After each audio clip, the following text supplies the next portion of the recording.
ایک مرتبہ کا ذکر ہے، ایک دور دراز سلطنت میں ایک عادل اور بہادر بادشاہ حکومت کرتا تھا جس کا نام سلطان جہانگیر تھا۔ سلطان جہانگیر اپنے انصاف اور حکمت کے لیے مشہور تھا۔ اس کی سلطنت میں امن و امان تھا اور عوام اس کی حکومت سے بہت خوش تھے۔ سلطان جہانگیر اپنے وزیروں کے مشورے سے فیصلے کرتا تھا اور عوام کی فلاح و بہبود کے لیے ہمیشہ کوشاں رہتا تھا۔ ایک دن سلطان جہانگیر نے اپنے وزیر اعظم کو بلایا اور کہا، ہماری سلطنت میں کوئی ایسا مسئلہ نہیں ہونا چاہیے جس سے ہماری عوام کو تکلیف ہو۔ ہمیں ہر حال میں ان کے مسائل کا حل تلاش کرنا ہوگا۔ وزیر اعظم نے کہا، بادشاہ سلامت، اب کی حکمت عملی اور انصاف کی وجہ سے ہماری سلطنت میں خوشحالی ہے، لیکن ہمیں ہمیشہ محتاط رہنا ہوگا تاکہ کوئی برائی ہمارے لوگوں تک نہ پہنچ سکے۔ دوسری طرف اسی سلطنت کے ایک چھوٹے سے گاؤں میں ایک غریب لونڈی رہتی تھی جس کا نام نازو تھا۔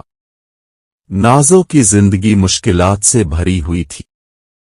اس کے والدین فوت ہو چکے تھے اور وہ اکیلی ہی اپنے چھوٹے بھائی بہنوں کی پرورش کر رہی تھی۔ وہ ایک ظالم رئیس کے یہاں کام کرتی تھی جو اسے بہت زیادہ محنت کراتا اور کم اجرت دیتا تھا۔ ایک دن نازو کو خبر ملی کہ بادشاہ جہانگیر نے عوام کی مشکلات سننے کے لیے ایک کھلی دربار کا انعقاد کیا ہے۔ نازو نے ہمت کی اور دربار میں جا پہنچی۔ اس نے بادشاہ کے سامنے اپنی مشکلات بیان کیں اور کہا، بادشاہ سلامت، میں ایک غریب لونڈی ہوں اور میری زندگی مشکلات سے بھری ہوئی ہے۔ میرے مالک مجھے بہت زیادہ محنت کراتا ہے اور اجرت بھی کم دیتا ہے۔ براہ کرم میری مدد کریں۔ سلطان جہانگیر نے نازو کی بات سنی اور فوراً اس کے مالک کو دربار میں طلب کیا۔ جب رئیس حاضر ہوا تو بادشاہ نے اس سے کہا، تم نے اس غریب لونڈی کے ساتھ ناانصافی کی ہے۔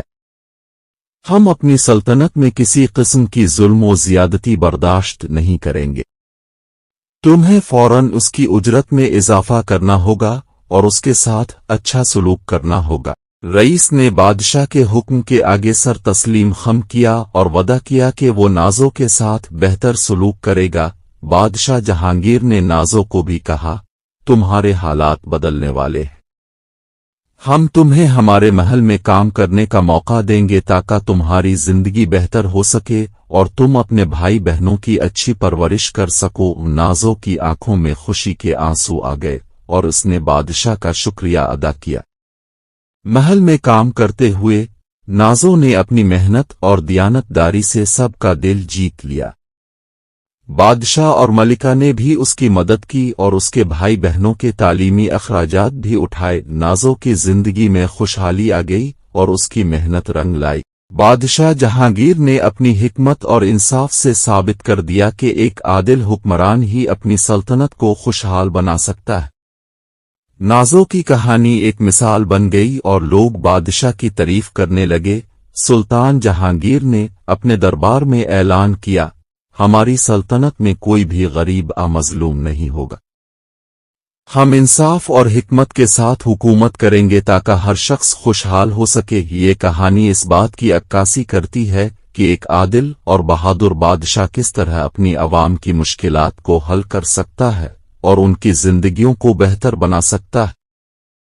نازو کی کہانی ہمیں یہ سکھاتی ہے کہ محنت، دیانت داری اور امید کبھی ضائع نہیں جاتی اور ایک دن ہمیں اس کا صلہ ضرور ملتا ہے۔